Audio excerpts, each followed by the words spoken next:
ሰላም ውድ የመነጽር ዩቲዩብ ተከታታዮች እንዴት ናችሁልኝ? እግዚአብሔር ይመስገን አለው። እንግዲህ ዛሬ በአዲስ ቪዲዮ ተመልሻለሁ። እንደጠፋው አውቃለሁ። ይቅርታ ይደረግልኝ። በጣም በደንብ እንደምመጣ እርግጠኛ ነኝ። ያው ክላስ ስላለኝ ነው፣ አትፍረዱብኝ። እና እስቲ ዛሬ አንዳንድ ነገሮችን እናወራለን። ይሄም የሆነው ግን እኔ እንደ መካሪ ታይቼ ወይም ምናምን ሳይሆን ግን እኔ አድርጌያቸው ወይም እኔ የተጠቀምኩበትን ነገር እዚች ጋር አጠር ባለ ቪዲዮ እናወራለን። ይሄ ቪዲዮ ታርጌት አድርጌ የሰራሁት ለወጣቶች በኔ እድሜ ላላችሁ ይሆናል። ትልልቆችም ልትኖሩ ትችላላችሁ ከተጠቀማችሁበት። ግን አሁን ወጣትነት እድሜ ላይ ሲሆን ብዙ ነገራችን፣ ብዙ ምርጫ፣ ብዙ ፍላጎት ይኖረናልና ይሄንን ፍላጎታችንን ይሄን ምርጫችንን ወይም ደግሞ የምናደርጋቸውን ነገሮች እንዴት ከእግዚአብሔር ጋርና እንዴት በዓላማ መጓዝ እንዳለብን እናወራለን። ያው እንደ ምክር አትዩብኝ ብያለሁ። ያው አንዳንድ ሀሳቦችን ላንሳ እናውራ እስቲ። በዚህ እንደዚህ አይነት ቪዲዮ ላይ መጥቼ አላቅም ብዬ ስላሰብኩ ነው። ስለዚህ እስኪ ወደ ርዕሳችን ስንሄድ ራስ ላይ መስራት ማለት ምን ማለት ነው ብለን እናያለን። እኔ ራሴ ላይ ስለሰራው በጣም ትልቅ ጥቅም ነው ያገኘሁት። እግዚአብሔር ይመስገን። ማለት ራሴ ላይ እንድሰራ ያደረገኝ መምህር አለኝ። መምህር ያሬድ ይባላል። ማርኬቲንግ አስተማሪ ነው። ግን ከማርኬቲንግ አስተማሪ ጎን ለጎን ደግሞ ኮርስ ይሰጥ ነበር። በኖርማል በሳይኮሎጂ የሚሆን በአንዳንድ ሀሳቦች ምክሮች ይሰጠናልና የዛ ጊዜ በቃ እኔ በደንብ አዳምጠዋለሁ። ኖት ይዤ ነበር የማዳምጠው ምናምንና ራሴ ላይ እንድሰራ ጠቅሞኛል። ምንም ያክል እዚህ ዓለም ላይ ስንኖር መሄዳችን አይቀርም። ግን እስከምንሄድ ያለውን ጊዜያችን ደግሞ ደስ ብሎን እግዚአብሔርን የምናመሰግንበት፣ እግዚአብሔርን የሚያስደስት እንዲሁም ደግሞ እኛም ደስ የምንሰኝበትን ህይወት፣ ነፍሳችን ደስ የምትሰኝበትንም ህይወት እንድንኖር ራሳችን ላይ መስራት አስፈላጊ ነው ብዬ አስባለሁ። እና እስቲ ራሳችን ላይ መስራት ማለት ምን ማለት ነው? መጀመሪያ ራስ ላይ መስራት ምን ማለት ነው ብለን ስናይ ራስ ላይ መስራት ማለት ራሳችንን አፍርሰን እንደመስራት ይቆጠራል። አንደኛ ምክንያቱም ሙሉ ለሙሉ ህይወታችንን ወይም ማስተሳሰባችንን ወይም ያለንን መጥፎ ባህሪ ወይም ያለንን ደግሞ ጥሩ ባህሪያችንን የምናሻሽልበት፣ መጥፎ ባህሪያችን ደግሞ አስቀርተን ወደ ጥሩ ባህሪ ወደ ጥሩ አስተሳሰብ የምንቀይርበት ራስ ላይ መስራት እንላለን። ራስ ላይ መስራት ማለት ራስን ማሻሻል ወይም ደግሞ ካንድ ባህሪ ወይም ካንድ የተገደበ ነገር ከፍ ማለት፣ አንድ ስቴፕን ከፍ ማድረግ ነው በህይወታችን ላይ። በስራ ላይ ሊሆን ይችላል፣ በትምህርት ላይ ሊሆን ይችላል፣ ወይም ደግሞ በመንፈሳዊ ህይወት ላይ ሊሆን ይችላል። ግን አንድ ስቴፕ ከፍ ማድረግ። ይህን ስል ግን በአንዴ አይደለም እንመነጠቀው። ምክንያቱም እኔ ራሴ ላይ ስሰራ የሆነ ጊዜ ላይ ደብሮኝ ነበር። የሆነ ጊዜ ላይ ጀምረውና ቻሌንጅ አድርጌ ጀምሬ ነበር። ከዛ ተወዋለው። ግን ማለት አንድ ጊዜ አልተሳካልኝም ብሎ መተው ሳይሆን ከፍ ብለን ደግሞ አንዴ ብንወድቅም ድጋሚ ደግሞ የምንነሳበትን አይነት ኢነርጂ መያዝ አለብን ብዬ አስባለሁ። ሌላው ራስን ማሻሻል ወይም ራስ ላይ መስራት የሚጀምረው ከመጥፎ ባህሪ፣ አንደኛ ከመጥፎ ባህሪ ነው። እኔ የራሴ ደካማ ጎን አለኝ። ማንኛውም ሰው የራሱ ደካማ ጎን አለው። ለምሳሌ እናንተ የራሳችሁ ሁላችሁም ብታዩ የራሳችሁ ደካማ ጎን ይኖራችኋል።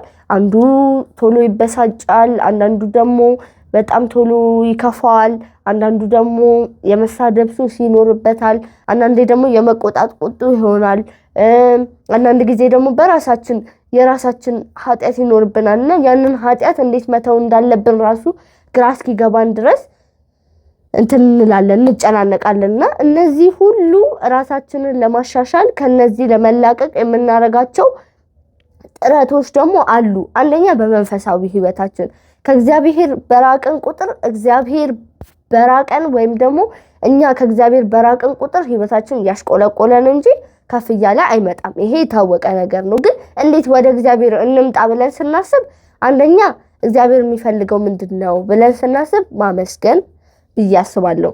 አመስጋኝ መሆናችንን ይፈልገዋል። ሌላው ከ10ቱ ትእዛዛት ውስጥ ራሳችንን መቆጠብ፣ ያንን ነገር እንዳናደርግ መቆጠብ ነው እንጂ ሰውነን እንሳሳታለን። ለዛም ነው ንስሐ የተዘጋጀልን። እግዚአብሔር ንስሐ ያዘጋጀልን ማንሳሳት ቢሆን አያዘጋጅልንም። እና ደግሞ የይቅርታ ልብ ወይም ደግሞ እንዳጠፋን ስሜት የኃጢአተኛነት ስሜት የማይሰማን ፍጥረቶች ብንሆን ኖሮ ንስሐን አያዘጋጅልንም እና እግዚአብሔር ይመስገን ንስሐ በማዘጋጀቱ። ምክንያቱም ንስሐ ባይኖር አስቡት እስኪ ኃጢአታችን ተከምሮ የሆነ ሰዓት ላይ ስሞት እሱ ፊት ስንቆም ምንድን ነው የምንለው? እና ትንሽ ይከብዳል አይደል? ግን ቢሆንም ደግሞ እግዚአብሔር ንስሐን አዘጋጅቶልናል። ስለዚህ እነዛን ኃጢአቶች አስርቱን ትእዛዛት ላለማድረግ መሞከር፣ ሁለተኛ ደግሞ ከእግዚአብሔር ጋር የሚያቀያይመንም ወይም ደግሞ እግዚአብሔር የማይወደውን ነገር ለመተው መሞከር ነው። እንተዋለን ብሎ በአጭር ጊዜ አሁን ዛሬ እኔ ተነስቼ እኔ ዛሬ በቃ ዋሽ ነበር ወይ ሰርቅ ነበር አቁማለሁ ብል ላይሆን ይችላል። ዛሬ አላደረኩትም ማለት ነገ ይሻሻልን ማለት አይደለም። ስለዚህ እያንዳንዱ ችግራችንን ወይም ደግሞ እያንዳንዱ መጥፎ የምንለውን ባህሪያችንም ሆነ የምናደርገውን ነገር ለመተው መሞከር። ይሄ ማለት አንድ ሳምንትም ሊሞላ ይችላል፣ አንድ ወርም ሊሞላ፣ አንድ ዓመትም ሊሞላ ይችላል። ግን ለማሻሻል መሞከር ራሱ አንድ ራስ ላይ መስራት ነው ብዬ አስባለሁ። እኔ ራሴ ላይ ስሰራ ቻሌንጅ ነው የጀመርኩት። ያንን ቻሌንጅ ብዙ አይነት ቻሌንጅ ጀምሬያለሁ። ግን በንጽህና ጉዳይ ሊሆን ይችላል፣ ራስን መጠበቅ አንደኛ። ሁለተኛ ደግሞ ብዙ ጊዜ እኔ አንድ አባት ሲያስተምሩ ሰምቻለሁና ብዙ ጊዜ መንፈሳዊ ሰው መሆን ማለት ወይም ቅዱስ ቁርባን የተቀበሉ ሰዎች ምናምን በቃ ጭራሽ ይሄ ብስቁልቁል ያለ ልብስ ለብሰው ብስቁልቁል ያለ ህይወት ምናምን እንደሚኖር አድርጎ ነው የሚያስቡትና ለዛም ይመስለኛል የማይቀበሉት። ስርዓቱ ያላፈነገጠ ግን ደግሞ ማድረግ ያለብንን ራሳችንን ስለጠበቅን እግዚአብሔር አይቆጣም። ራሳችን ላይ ስለሰራን እግዚአብሔር አይቀየምም። ከፍ ባለታችን ስኬት ላይ መድረሳችን እግዚአብሔር አያስቀይመውምና ስኬት ላይ ለመድረስ ደግሞ ብዙ አይነት ቻሌንጆችን ማለፍ አለብን። አሁን በዓለማዊው አንፃር ብቻ ስናየው ራሱ እኔ አሁን መማር በፈልገው ፋሽን ዲዛይነር ነው። ያን ህልሜን ግን እስክማረው 12ን ጨርሼ እስክማረው ድረስ ግን ህልሜን ለማስታወስ ብዬ የማጠናበት ቦታ ላይ ለጥፍ ያለው በወረቀት በኤ4 ሳይዝ አድርጌ እንዴት ፓተንት እንደሚወጣ የቱ ቦታ እንደሚለካ ምናምን አይነት ነገር በቃ እነዚህ አንደኛ አውቄያለሁ፣ ሁለተኛ ደግሞ ህልሜ ስለሆነ ጽፌያለሁ። ይህ ማለት ግን አደርገዋለሁ። ያው ሟችነን መሄዳችን አይቀርም ብያችኋለሁ። እስከምንሄድ ድረስ ግን በቃ አሪፍ የሆነ ደስ የሚል ህይወት ኖረን ብንሄድ ጥሩ ነው። ለዓለማዊም ህይወታችን ለስጋችንም ለነፍሳችንም ማለት ነው። ማለት ወደ እግዚአብሔር ስንቀርብ ያስብነው ህልም ይሳካልናል። ወደ እግዚአብሔር ስንቀርብ የነዛ የሚያስቸግሩን መጥፎ ነገሮች መጥፎ ባህሪዎቻችንን መተው እንጀምራለን። ወደ እግዚአብሔር ስንቀርብ ያለንን ነገር ጠንከር አድርገን ወደ ላይ ከፍ አንድ ስቴፕ ከፍ ማለት እንችላለን ብዬ አስባለሁና ስለዚህ እንግዲህ ያው ራሳችን ላይ ስንሰራ በባህሪም ሊሆን ይችላል ብያለሁ፣ በኃጢአትም ደረጃ በመንፈሳዊም ደረጃ በዓለማዊ በስጋችን ህይወት ውስጥ ራሱ ደረጃ በምንም ደረጃ ይሁን ራሳችን ላይ መስራት አለብን። ለምሳሌ መንፈሳዊ ላይ ብንሄድ በመንፈሳዊ ደረጃ አሁን ጸሎት የምናደርገው አንዳንድ ሰዎች አባታችን ነው ብለው ይወጣሉ። አዎ ልክ ነው፣ ይቺንስ ማናየብን ብሏልና አዎ ልክ ነው። አባታችን ነው ብሎ እንደመውጣት ትልቅ ጸሎት የለም። ነገር ግን ደግሞ ዝም ብሎ የሚወጣለ ሰላማው ላይ ሰላም አሳድረኝ ብሎ ያቺን ሰላማው ላይ ያሳድረኝን ደግሞ ወደ ጸሎት ቤት ገብቶ አባታችን ነው ብሎ ቢወጣበት ደግሞ ትልቅ አንድ ስቴፕ ከፍ አለ ማለት ነው። ራሱ ላይ እየሰራ ነው ማለት ነው። እንደ ቻሌንጅ ይዛችሁት ብታረጉት ደግሞ በጣም አሪፍ ነው። እኔ እንደ ቻሌንጅ አድርጌ ይዤው ነው አሁን ላይ እዚህ ጋር ቀርቤ ተጠቅሜበታለሁ ብዬ ለማውራት የደረስኩትና ስለዚህ አንድ ስቴፕ ከፍ ለማለት ወይም ራሳችን ላይ ለመስራት በሂደት ነው እንጂ ይሄ እያንዳንዱን ቶሎ ባልተደረገልን እኛ እኮ ትንሽ የምናስቸግረው ደግሞ ቶሎ ካልተደረገልን ብለን ቶሎ ካልተሳካ ብለን የምናደርገው ከዛ ልክ ትንሽ ዘግየት ሲልብን በቃ ይሄ ነገር አይሳካም ብለን እንተዋለን። ቢዝነስም ይሁን በመንፈሳዊ ህይወት ጸሎታችንም ይሁን የጠየቅነውም ከእግዚአብሔር ጋር የጠየቅነውም ጥያቄ ይሁን ቶሎ ነው ኢግኖር አድርገነው ወደ ሌላ ቦታ ጠፍ የምንለው። ስለዚህ ራሳችን ላይ መስራት እንጀምር ብዬ አስባለሁ። ያው ከራሳችን ላይ ከመስራት አንዳንድ ሀሳቦች አንስቻለሁ።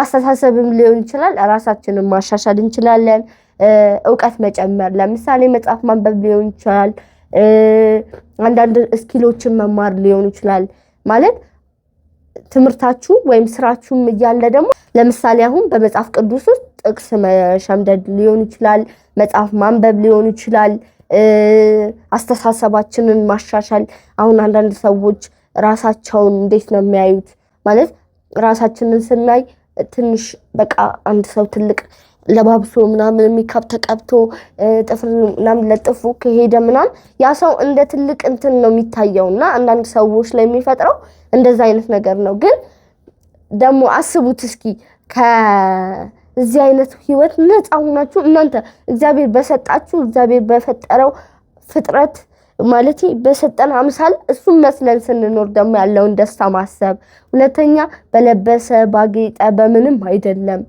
እግዚአብሔርን ካመሰግንና ትልቅ ስኬት ውስጥ ከደረስን እንበላው ካላጣን ምናመሰግነው ነገር ካሰብን ጸሎት ማድረግ ምንችል ሰዎች ከሆነ ከዚህ በላይ ራስ ላይ መስራት ምንም ነገር የለምና ራሳችን ላይ እንስራ በያስባለሁ እንደ ቻሌንጅ ይዛችሁት ብትጀምሩ ደስ ይለኛል እናንተ ጋር በጣም ያስቸገራችሁ ባህሪ ሊሆን ይችላል ወይም ደግሞ ስፖርት መስራት ሊሆን ይችላል ወይም ደግሞ ውሏችሁን እቅዳችሁን መጻፍ ትችላላችሁ በዚህ አመት ውስጥ ይሄን እቅድ አሳካዋለሁ ብላችሁ ጻፉት ከዛ ያንን እቅድ ከሶስት ነገር ከጻፋችሁት ከሶስቱ የትኛውን አሳክተናል ብላችሁ አንደኛ ታዩታላችሁ ሁለተኛ ደግሞ አንዱን ለማሳካት ስትሉ ጥረታችሁን በዛው ላይ ታዩታላችሁ ማለት ነው ሌላው ራሳችን ላይ ስንሰራ እንደ ቻሌንጅ አድርጉት ብያችኋለሁ እቅድ ጻፉ በአንድ ወር ውስጥ እንደዚህ ያደርጋለሁ ብላችሁ ጻፉ ከዛ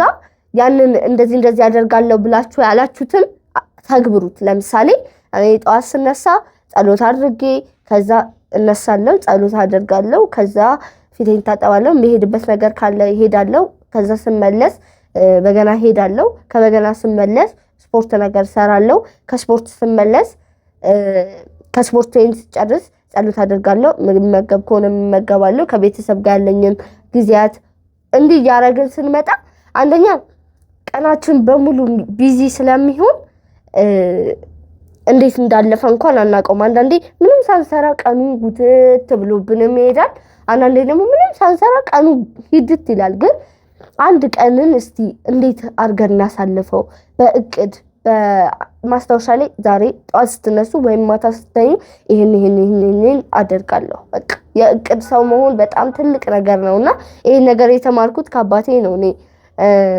እሱ ሳይጽፍ ወይም ደግሞ ቀጠሮውን ሳይጽፍ ውሎውን ሳይጽፍ አይተኛም ወይም ደግሞ ጧት ሳይጽፍ አይወጣምና ካደረጋቸው አንድ ሁለት ነው ሚስ ቢያደርጋቸው ምክንያቱም ከጊዜ አንፃር መጣበብ ማለት ነው ስለዚህ እኔ ከሱ ተምሬ ነው አሁን ይሄን አደርጋለሁ ላል ያደረኩትን ነገር ቲክቲክ አደርጋለሁና በእቅድ ወይም ደግሞ በፕሮግራም መመራት ጥቅም አለው በያስባለሁ ትልቅ ጥቅም አለው እና ይሄን ይመስላል እና ራሳችን ላይ እንስራ በያስባለሁ ያሁን ትግስተኛ ባልሆን በቃ ትግስት እንዲኖረኝ ምን ላድርግ አንደኛ በጸሎት መጠየቅ ይሄን የሚያስደርገኝ ምን አይነት መንፈስ ነው ብሎ ማወቅ ሁለተኛ ደግሞ ያንን ትግስት ያሳጣኝን ወይም የሚያሳጣኝን እያንዳንዱን ሁኔታ ለመስበር መሞከር ይሄ አንድ ራስን ለማሻሻል አንድ ስቴፕ ከፍ ለማለት ይረዳናል ከዛ ቀስ በቀስ ትግስት ምን ማለት እንደሆነ እንዴት መረጋጋት እንዳለብኝ እያወቅኩ ስመጣ ያንን ባህሪ ተዋለው ከዛ ትግስተኛ መሆን ጀምራል